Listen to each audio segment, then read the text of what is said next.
পাঠক দর্শক আবারও স্বাগত জানাচ্ছি ত্রয়োদশ জাতীয় সংসদ নির্বাচন নিয়ে বণিক বার্তার অশ্বপ্রহরের বিশেষ আয়োজনে। আমি বদরুল আলম, আমাদের সঙ্গে আছেন বণিক বার্তার বিশেষ সংবাদদাতা সাইফুল ইসলাম। সাইফুল ইসলাম, আপনাকে আবারও স্বাগত। ধন্যবাদ বদরুল আলম।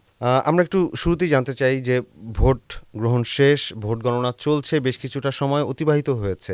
এখন পর্যন্ত আমরা কি ধরনের ইনফরমেশন পাচ্ছি, গতি কেমন, আমরা সার্বিকভাবে এখন দেশের ভোট গণনার স্থিতি কি বলতে পারি আমাদের পাঠক দর্শকদের উদ্দেশ্যে?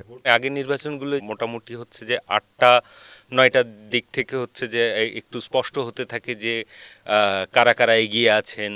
10টা, 11টা, 12টা একটা দিকে মোটামুটি একটা ধারণা হয়ে যায়। আশা করি এবারও সেরকমই হবে। সে আগের বারগুলোর অভিজ্ঞতার ভিত্তিতে বলা যায় যে এবার ভোট গণনার গতি মোটামুটি স্বাভাবিক। মোটামুটি সারা দেশ থেকে আমরা যে চিত্রটি পাচ্ছি তাতে দেখা যাচ্ছে যে কয়েকটি স্থানে জামাত এগিয়ে আছে, আর অধিকাংশ স্থানেই বিএনপি এগিয়ে। তো এরই মধ্যে হচ্ছে যে 3টি আসনের ফলাফল আমরা নিশ্চিত হতে পেরেছি। যেমন হচ্ছে কুমিল্লা 4 আসনে হাসনাত আবদুল্লাহকে বেসরকারিভাবে বিজয়ী ঘোষণা করা হয়েছে। ঝিনাইদহ 1 আসনে বিএনপির প্রার্থী, যিনি সাবেক অ্যাটর্নি জেনারেল ছিলেন, ওনাকে জয়ী ঘোষণা করা হয়েছে। বিপুল ভোটে তিনি বিজয়ী হয়েছেন। আর আরেকটি আসনে, কুড়িগ্রামের একটি আসনে জামাতের একজন প্রার্থীকে বিজয়ী ঘোষণা করা হয়েছে। তবে সেটি এখনও পুরোপুরি আমরা নিশ্চিতভাবে বলতে পারছি না। তবে মোটামুটি যেই চিত্র ওই দিক থেকে পাওয়া গেছে যে তিনি বিজয়ী হতে চলেছেন আর কি। আর আমরা যেটা সার্বিকভাবে দেখতে পেয়েছি যে অঞ্চল ভিত্তিক হিসাব করলে পার্বত্য অঞ্চলে দেখা যাচ্ছে যে বিএনপির প্রার্থীরা এগিয়ে আছেন। আবার উত্তরবঙ্গের জেলাগুলো এবং হচ্ছে যে কুষ্টিয়া, মেহেরপুরের দিকে জামাতের কিছুটা প্রাধান্য দেখা যাচ্ছে।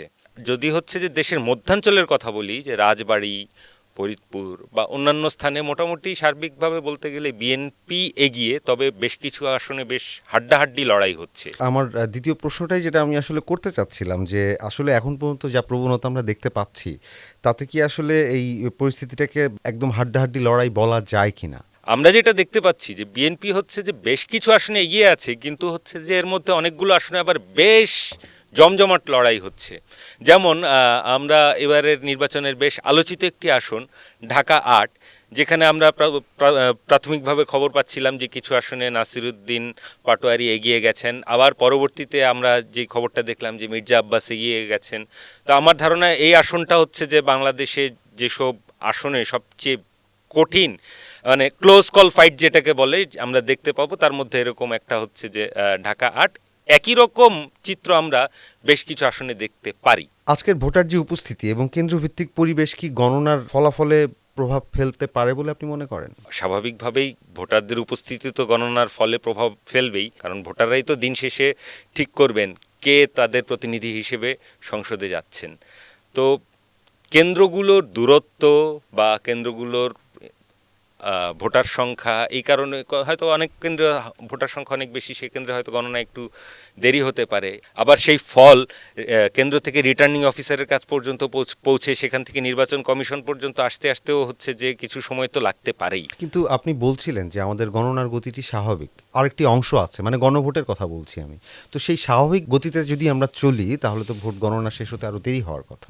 নির্বাচন কমিশনে আমাদের কয়েকজন প্রতিবেদক উপস্থিত আছেন। তো কমিশনারদের সঙ্গে কথা বলে তারা যেটুকু জেনেছেন যে আনুষ্ঠানিকভাবে এটা ঘোষণা করা হবে জাতীয় নির্বাচনের ফলাফলের সঙ্গেই। তবে কিছু কিছু জায়গা থেকে যেই তথ্য পাওয়া যাচ্ছে তাতে হ্যাঁ ভোটটাই এগিয়ে আছে। তবে এখানে পার্সেন্টেজটা এই মুহূর্তে বলার মতো কোনো পরিস্থিতি আসেনি। অর্থাৎ এই মুহূর্তে আমরা আসলে গণভোটের কোনো ফলাফল জানাতে পারছি না আমাদের পাঠ্যক্রম। এটা অনুমান করে বলা যায় যে হ্যাঁ ভোটে এগিয়ে আছে কিছু প্রাপ্ত তথ্যের ভিত্তিতে। পাঠক দর্শক, এই পর্যন্তই ছিল আমাদের এই মুহূর্তের আয়োজন। আমরা আরও আপডেট নিয়ে ফিরবো আরও কিছুক্ষণ পরে। সেই সময় পর্যন্ত আপনাদের সবাইকে ধন্যবাদ।